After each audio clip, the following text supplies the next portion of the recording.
This week, a company announced the most profitable quarter in its entire history. Within minutes, trading stopped, not in that stock, but on the whole national market for every company in the country. It was the second day in a row that South Korea's market had to be halted. That has never happened before, not in the crash of 2008, not in the pandemic. Here is the number that explains it. On that market, 917 companies are traded. To stop all of them, it took two. Here is the background. South Korea's index had risen 300% in about a year, one of the great rallies of our time. Then it gave a third of itself back in a single month. And on the way down, the emergency brake fired again and again. Nobody broke a law. Nobody hacked anything. 3 rules did this. 3 rules that each sound completely reasonable. How you weigh an index, who is allowed to borrow for a bet, and when a falling market should be paused. Today, we trace how 3 reasonable rules add up to a machine that turns one industry's bad month into a national emergency. Tuesday, the 28th of July, Korea's main index, the Kospi, falls almost 11% in a single day. The 2 chip giants, Samsung and SK Hynix, each dropped more than 14%. For Samsung, the worst day since 2008. Of the 917 stocks on the main board, 36 end the day higher.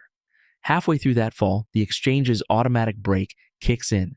The rule is precise. If the index stays 8% down for 1 full minute, all trading stops for 20 minutes. This year alone, that rule has fired 8 times. Wednesday, the 29th, SK Hynix publishes its results, the most profitable quarter in the company's history. It is not enough. The market expected even more. The selling resumes, the index crosses 8% again, and the brake fires for a second consecutive day. That is a first in the exchange's history. 2 days minus 18%. July is now on track to be the worst calendar month the Korean market has ever recorded, after a year in which it had been, by most counts, the best performing major market on earth. By Wednesday afternoon, the finance minister had summoned the country's top financial authorities. And in Parliament, he did something ministers rarely do. He apologized. What exactly he apologized for? That is the story. Rule 1, how do you build a national index? The obvious answer, take every company, weigh each by its size, add them up. The bigger the company, the more it moves the number. Fair, simple, and with no upper limit. Now watch what that rule does during a boom. The AI build-out made memory chips precious, and Korea makes the world's memory. 2 years ago, Samsung and SK Hynix together were about 40% of the index, already enormous. By May, 47. By mid-June, 55. By the end of June, 60%. 2 companies, 6/10 of a 900-company market. For scale, on the NASDAQ, NVIDIA and Apple together are about 20%.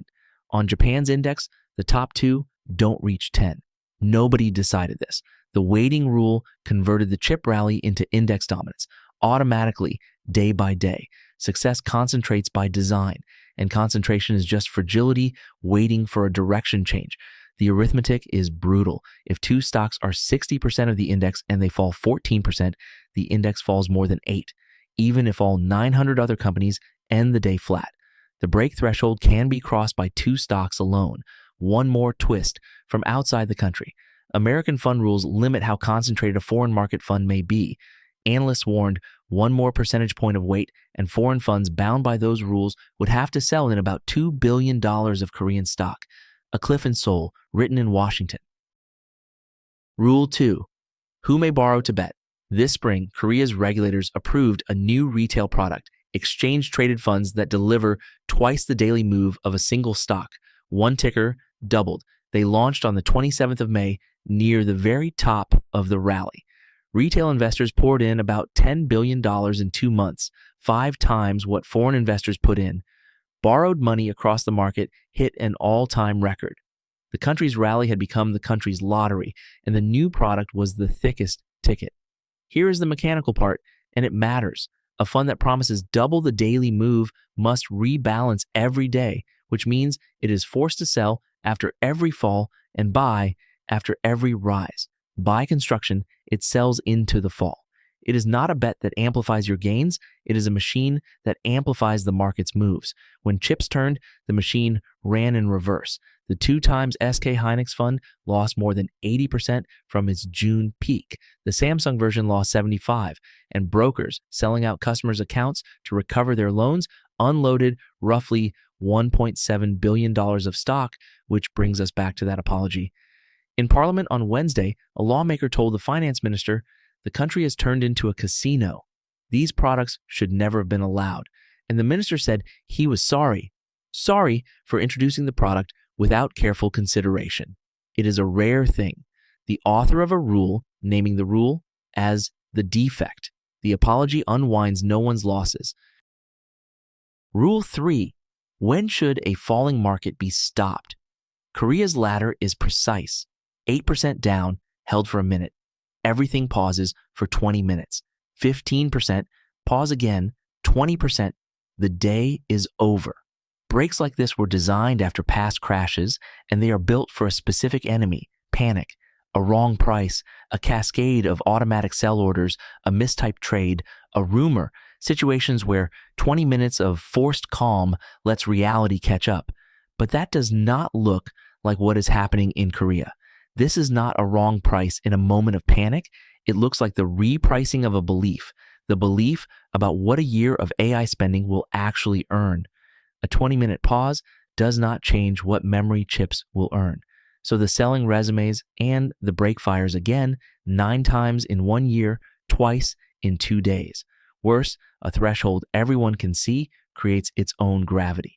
Traders call it the magnet effect, and it is well documented. As the index approaches the trigger, selling accelerates. Everyone wants out before the doors close. The break approached becomes an accelerator. A break that fires once a decade is an emergency device. A break that fires 9 times in a year is a metronome. It no longer stops the fall. It sets the fall's rhythm in 8% slices day after day. So 3 rules, 3 dials. The rest of the world has turned each of them differently, and every setting has a price. The first dial, cap the weight. Index providers already sell capped versions. No company above a fixed share. The excess redistributed. It has been done live. In 2023, when a handful of tech giants outgrew the NASDAQ 100's limits, the exchange stepped in and trimmed them mid-year by rule. The price? An index exists to describe the economy, and Korea's economy genuinely is this concentrated. Cap the index and it stops telling the truth. Worse, a cap forces every fund tracking it to sell the national champions precisely because they succeeded.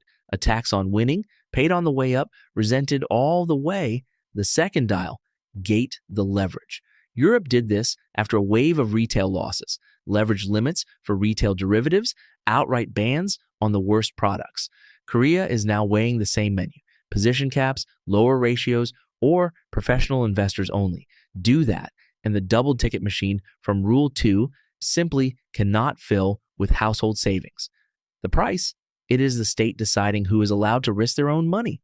Demand does not die. It migrates to offshore brokers and to crypto copies of the same bet with no protections at all. Within days of the crash, one of those crypto copies had already broken. And in a country where playing the market had become a national pastime, closing the counter reads as the elite pulling up the ladder. That is not a detail. That is politics. The third dial, redesign the pause itself. Options exist. Make the halt longer and end it with an auction. Collect everyone's orders while the market is closed, then reopen at one price set by all of them, instead of a stampede at the door.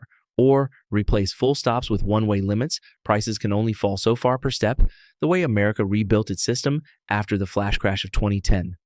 The price is written in the most famous experiment ever run on this question.